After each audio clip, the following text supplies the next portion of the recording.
Sangre, ambición y conocimiento. Entre los estudios que se han hecho para desarrollar a la humanidad, su investigación, tecnología, medicina y entre otros ámbitos que hoy ya conocemos y disfrutamos, no nos hemos percatado de la sangre y sudor que se esconden a través de aquellos libros, investigaciones y descubrimientos, aparatos que hoy utilizamos. ¿Alguna vez se han preguntado qué se requirió para que la humanidad tuviera la medicina, la tecnología? Todos los avances que tenemos tienen un cierto pasado oscuro lleno de esfuerzo y vidas. Así que no es de sorprenderse que cuanto más avancemos, cuanto más tengamos la tecnología, hay personas que han tenido que apartar su humanidad, que se han enfrentado a una clase de competencia por lograr más, ser los primeros en innovar. Y entre eso hay algo más oscuro, hay una oscura verdad que forma parte de la humanidad. Aquí te preguntarás por qué después de esa introducción pongo el anime tan popular de My Hero Academia o Boku no Hero Academia, uno de los animes más populares de superhéroes, que entre su narrativa marca el equilibrio entre la humanidad y un rol que es el ser héroe. Pero si te dijera que hay algo más, o al menos la gente de China así lo ve con otros ojos. Algunos dicen que es la romantización de unos experimentos temibles que se aplicaron hace años en el norte de China. Así es, no hablo del famoso MKUltra, aunque sí haré un video al respecto de eso, sino algo menos sonado en Latinoamérica. Gracias a un seguidor de China me pudo contar algo más al respecto, y como resultado este video hablo de la unidad experimental 731. Sí, MKUltra no fue el único de la época.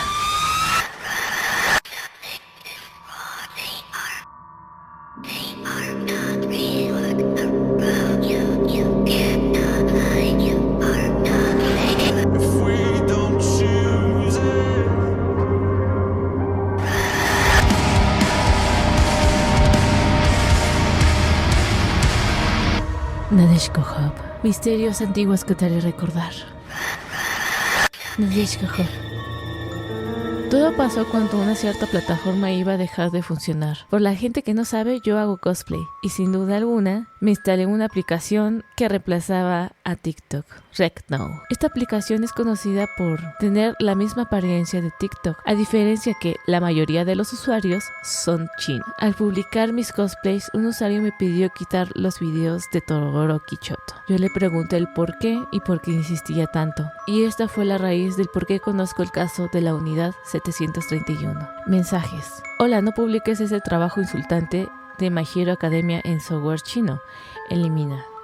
¿En serio? ¿Por qué?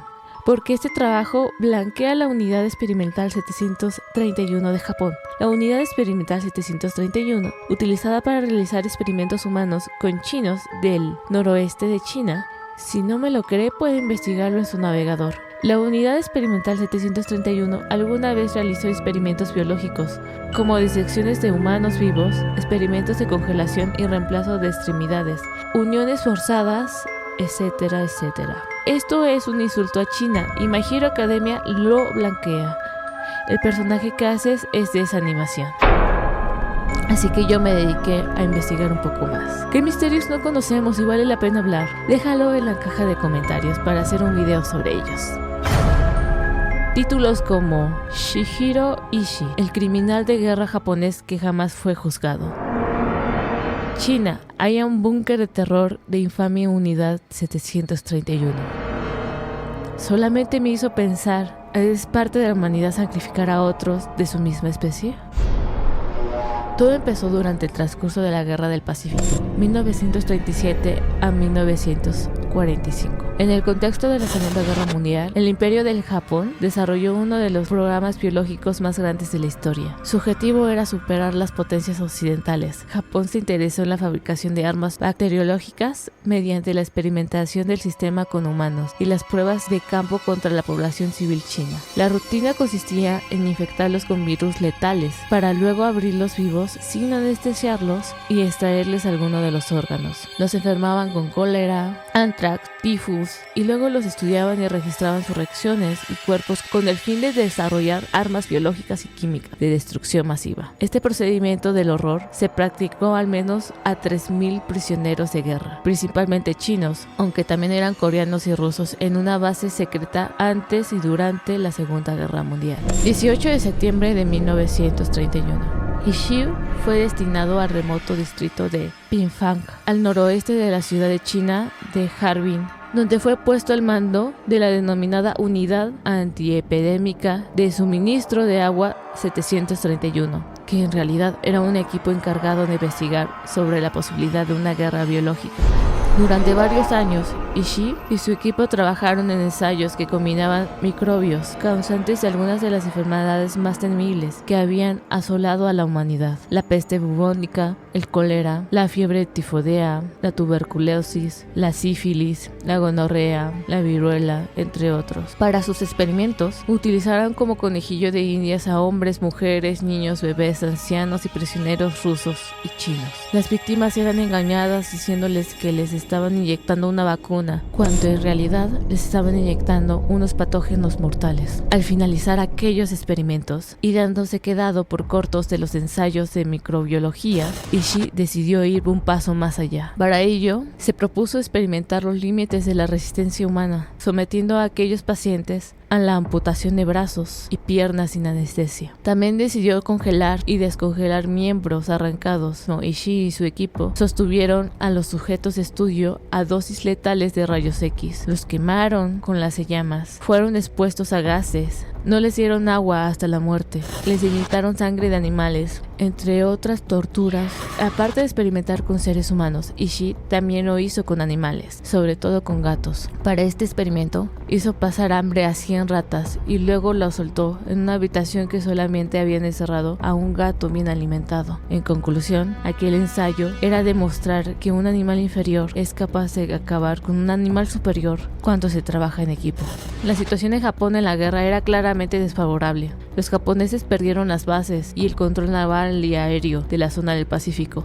Como consecuencia, el ejército imperial japonés declaró en 1945 la suposición de la guerra biológica a gran escala. Sin embargo, la Unidad 731 y el ejército continuaron con el cultivo de patógenos y la creación de armas biológicas ante un posible enfrentamiento con los soviéticos. Finalmente, la Unión Soviética declaró la guerra a Japón el 9 de agosto de 1945. Este conflicto supuso un fin para el imperio de Shiro Ishii. Se temía que el proyecto de investigación de la guerra biológica fuese un descubrimiento, por lo que Okuso Yamada, comandante del ejército de Kwantung, decretó la evacuación inmediata de los miembros de la Unidad 731 y de diversas unidades satélites.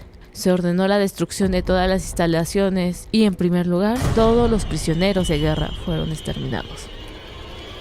El número de cadáveres era de tal magnitud que fueron arrojados en el río Songhua. Los edificios, por su parte, fueron demolidos mediante explosivos. Se produjo además la propagación de diversos patógenos. Se conoce que antes de la evacuación que hacía Japón, la Unidad 731 y la Unidad 100 provocaron epidemias de peste bubónica en diversas ciudades. Asimismo, numerosas ratas infectadas se escaparon de las instalaciones de Pinfang tras la demolición. Como consecuencia, entre 1946 y 1948 se produjeron la muerte de 22.000 personas. Sin embargo, hasta el año 1959 las plagas fueron erradicadas por completo.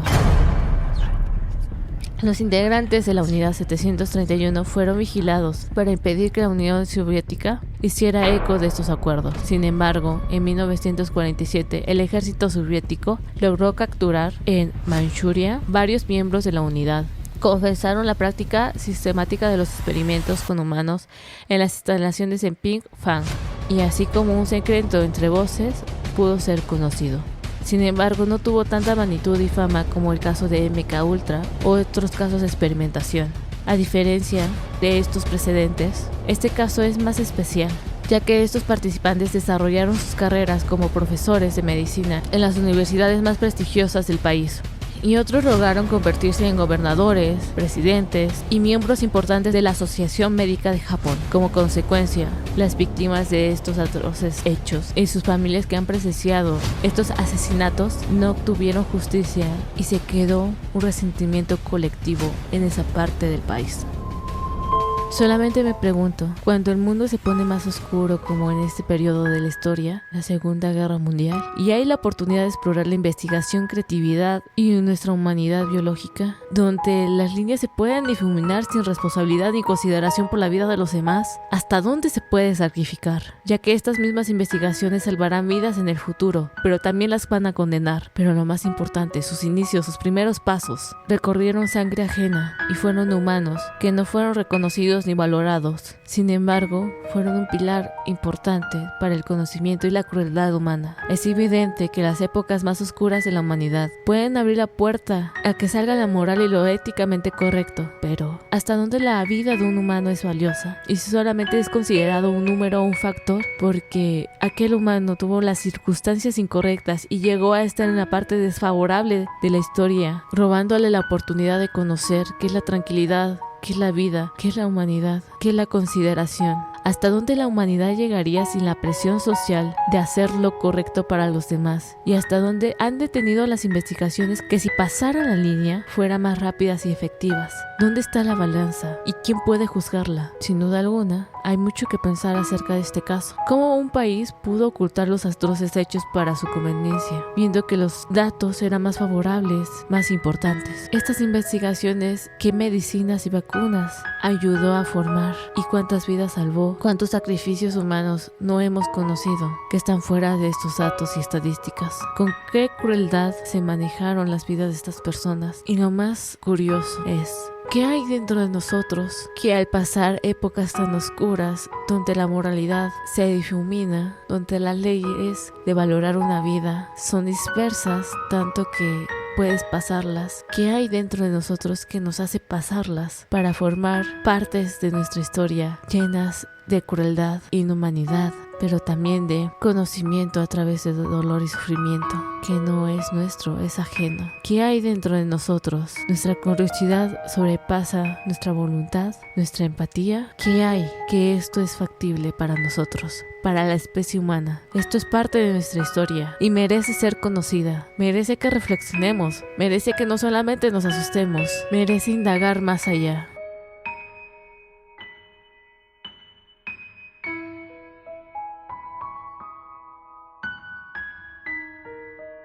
Nadeshko Hub. Nadeshko Hub.